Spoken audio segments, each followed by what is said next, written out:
চলছে সেই সব স্মৃতি নিয়ে।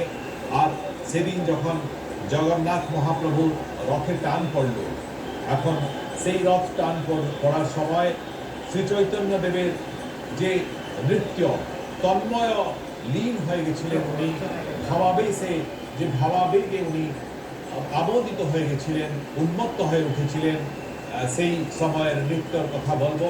তবে এখন আমরা দেখছি আবার আমাদের আজকে যিনি রয়েছেন আমাদের ভারতবর্ষের রাষ্ট্রপতি, উনিও বড়দাণ্ডে আসছেন, লোকেদের অভিনন্দন জানাচ্ছেন, ভক্তদের। ওনার সাথে আমরা বিশিষ্টরা যাদের কথা আমরা বলেছি ওনারাও আছেন, রথের সম্মুখে এখন এসে উপস্থিত হয়েছেন। হয়তো রথও প্রস্তুত আছে, রথ টানাও শুরু হবে।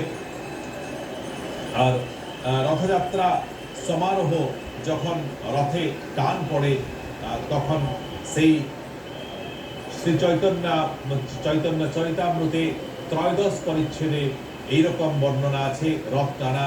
সেই রথ টানা এখন হবে, তাই আমি চৈতন্য চরিতামৃতে যে রথ টানার দৃশ্য সেটা আপনার সামনে তুলে রাখছি। রথের সাজানি দেখে লোকে চমৎকার, নব হেমময় রথ সুমেরু আকার, শত শত শুক্ল চামর দর্পণ উজ্জ্বল, ওপরে পতাকা শত চাঁদোয়া নির্মল, ঘাগর কিঙ্কিণী বাজে ঘণ্টার কণি, নানা চিত্র পট্ট বস্ত্রে রথ বিভূষি, লীলায় চড়িলা ঈশ্বর রথের ওপর, আর দুই রথে চড়ে সুভদ্রা হরধর, সূক্ষ্ম শ্বেত বালুপথ পুলিনের সম, দুই দিকে টোটা সব যেন বৃন্দাবন, রথে চড়ি জগন্নাথ করিল গমন, দুই পার্শ্বে দেখি চলে আনন্দিত মন। আজকে দেখছেন রথ টানার এই দৃশ্য, অপূর্ব দৃশ্য, রথ টানার দৃশ্য আরম্ভ হচ্ছে। তাই সে সময় এইরকম রথ টানা ছিল, রথে চড়ি জগন্নাথ করিল গমন, দুই পার্শ্বে দেখি চলে আনন্দিত মন, গৌড় সব রথ টানে করিয়া আনন্দ, ক্ষণে শীঘ্র চলে রথ ক্ষণে চলে মন্দ, ক্ষণে স্থির হইয়া রহে টানিলে না চলে, ঈশ্বর ইচ্ছায় চলে রথ না চলে কারো বলে। আর এই রথ টানা ইচ্ছাময়ের ইচ্ছাতে, লীলাময়ের লীলাতে রথ টানা আজকে আরম্ভ হচ্ছে। যেরকম সময় নির্ঘণ্ট ছিল, ঠিক প্রায় মোটামুটি ওই সময় নির্ঘণ্ট হিসাবে রথ টানাও আরম্ভ হচ্ছে। প্রভু জগন্নাথ এই যে বহু জায়গা থেকে লক্ষাধিক মানুষ ছুটে এসেছে আজকে ওনার দর্শনের জন্যে, তাকে নিরাশ বা করবেন কি করে। তাই দেখুন কি সুন্দর আজকের পরিবেশ, বৃষ্টি হয়নি, লোকেরা ভক্তরা কোনো দুর্দশার সম্মুখীন হয়নি, সমস্ত শান্তি শৃঙ্খলার সহিত প্রশাসনের বিভিন্ন ব্যবস্থায় এই রথ টানা আরম্ভ হচ্ছে। এই যে রথে টান পড়বে, রথের রশ্মি মহামহিম রাষ্ট্রপতি শ্রীমতী দ্রৌপদী মুর্মু রথ টানবেন আর রথ টানা আরম্ভ হবে। কি অপূর্ব একটা সমন্বয়! এ হচ্ছে প্রভু ভগবানের লীলা। সময় ঠিক সময় মতন সবকিছু চলছে।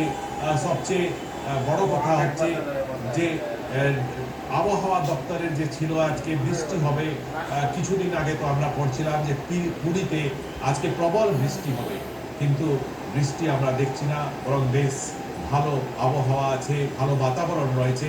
এত লক্ষাধিক মানুষ, তারা কি আর হয়রান হবে? প্রভু জগন্নাথের জন্যই তো ওরা ছুটে এসেছে। আর সত্যি এটা তো ভগবানের লীলা, এটা তো ওনার মহিমা, এটা তো অলৌকিক ব্যাপার। আর যত কিছু অনুমান সব কিছু ভুল প্রমাণ করে আজকে বেশ ভালো পরিবেশ সৃষ্টি হয়েছে পুরুষোত্তম ক্ষেত্রে।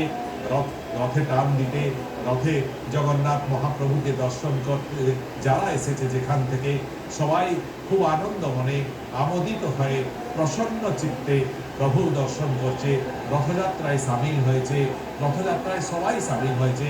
যারা কর্তব্য করছে ওরাও খুশি, ওদের কর্তব্য সম্পাদন ঠিক মতন চলছে, আইন শৃঙ্খলা পরিস্থিতিও খুব সুন্দরভাবে সবকিছু পরিচালিত হচ্ছে। বিভিন্ন স্তরীয় সুরক্ষা ব্যবস্থা রয়েছে। জগন্নাথ মহাপ্রভুর রথযাত্রায় লক্ষাধিক মানুষের তলে এমনি সুরক্ষা ব্যবস্থা খুব সুসংযত থাকে। এই রথযাত্রাতে আবার আমাদের ভারতবর্ষের প্রথম নাগরিক আছেন, তো সে আরও একটা ব্যাপার। সেহেতু সব কিছু এখনো পর্যন্ত প্রভুর ইচ্ছায় ঠিক চলছে। আবার এই রথ টানায় আপনাকে ফিরিয়ে নিচ্ছি চৈতন্য চরিতামৃতের ওই প্রসঙ্গ, ওনার যে সংকীর্তন, যে কীর্তন পরম্পরা উনি আরম্ভ করেছিলেন। জগন্নাথ আগে চারি সম্প্রদায়ে গায়ে দুই